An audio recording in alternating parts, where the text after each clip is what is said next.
Assalamualaikum warahmatullahi wabarakatuh. Perkenalkan, saya Erika Rahmapusi dari Universitas Pancasakti Tegal, Prodi Teknik Sipil. Di sini saya akan memaparkan hasil review saya tentang artikel berjudul Analisis Ionic Soil Stabilizer ISS 2500 terhadap nilai durabilitas tanah lempung plastisitas rendah pada perkerasan jalan. Apa sih itu tanah dasar? Tanah dasar adalah material yang terdiri dari butiran mineral-mineral padat yang tidak terikat secara kimia satu sama lain dan dari bahan-bahan organik yang telah melapuk disertai dengan zat cair dan gas yang mengisi ruang-ruang kosong di antara partikel-partikel padat tersebut. Di dalam konstruksi jalan memerlukan pondasi tanah yang stabil, kuat, dan tahan terhadap perubahan lingkungan. Namun, banyak tanah dasar di Indonesia tergolong tanah lempung dengan plastisitas rendah, yang memiliki daya dukung lemah dan sensitif terhadap air dan suhu. ISS 2500 bekerja melalui reaksi elektrokimia yang memisahkan air dari partikel tanah dan memperkuat ikatan antar butir tanah. Beberapa praktisi melakukan penelitian ini bertujuan untuk menganalisis efektivitas ISS 2500 dalam meningkatkan daya dukung dan durabilitas tanah dasar terhadap siklus cuaca kering dan basah, terutama dilihat dari nilai CBR, California Bearing Ratio. Stabilitas tanah bertujuan untuk meningkatkan kekuatan geser tanah, meningkatkan daya dukung tanah, mengurangi plastisitas dan penyusutan, meningkatkan ketahanan terhadap air perubahan volume, menurunkan permeabilitas, serta meningkatkan kestabilan tanah terhadap perubahan lingkungan.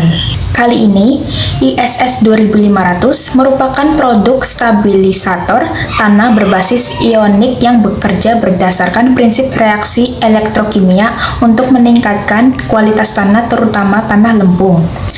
Penggunaan ISS 2500 berfungsi melapisi partikel tanah melalui reaksi elektrokimia sehingga kandungan air di dalamnya terpisah dan ikatan sesama partikel tanah akan menguat dan lebih cepat bereaksi dengan tanah. Apa sih durabilitas tanah? Pengujian durabilitas seringkali dilakukan melalui metode siklus rendam kering dan pengujian CBR. Setelah siklus, untuk melihat apakah tanah masih mempertahankan kekuatannya, penurunan nilai CBR setelah siklus menunjukkan menurunnya durabilitas tanah yang telah distabilisasi.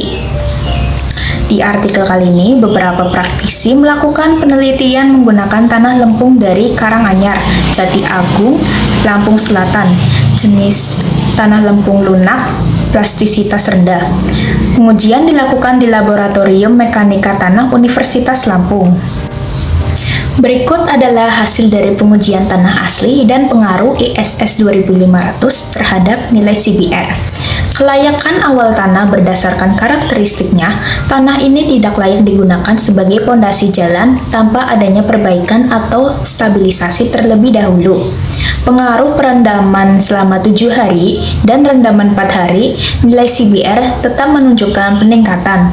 Dosis ISS 0,9 ml menghasilkan nilai CBR tertinggi 23,5% untuk perendaman 7 hari dan 12% setelah rendaman 4 hari.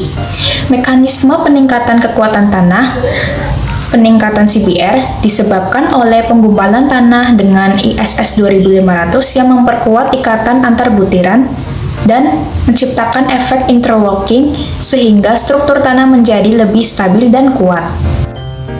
Beberapa hal yang mempengaruhi nilai CBR menurun. Pengaruh air yang masuk melalui rongga-rongga dari campuran ISS. Diberikannya perlakuan rendaman air pada sampel yaitu 2, 4, dan 6 siklus rendaman. Kadar air campuran menjadi bertambah terlepasnya butiran-butiran tanah yang telah terikat zat larutan ISS 2500. Kesimpulannya, berdasarkan tanah asli yang dikategorikan sebagai tanah lempung plastisitas rendah, memiliki daya dukung rendah dan tidak layak dijadikan perkerasan jalan tanpa perlakuan stabilisasi. Penambahan bahan stabilisasi ISS 2500 terbukti efektif meningkatkan nilai CBR dengan hasil terbaik pada dosis 0,9 mili. Meskipun nilai CBR menurun setelah siklus perendaman, tanah yang distabilisasi tetap memenuhi standar minimum Bina Marga lebih dari 6%, menunjukkan ketahanan terhadap kondisi jenuh. Secara keseluruhan, penggunaan ISS 2500 sebagai aditif stabilisasi tanah dinilai layak secara teknis dan ekonomis untuk meningkatkan kekuatan dan ketahanan tanah dalam konstruksi perkerasan jalan. Mungkin paparan saya kali ini terdapat kesalahan. Dengan begitu, mohon maaf dan terima kasih telah menonton. Wassalamualaikum warahmatullahi wabarakatuh.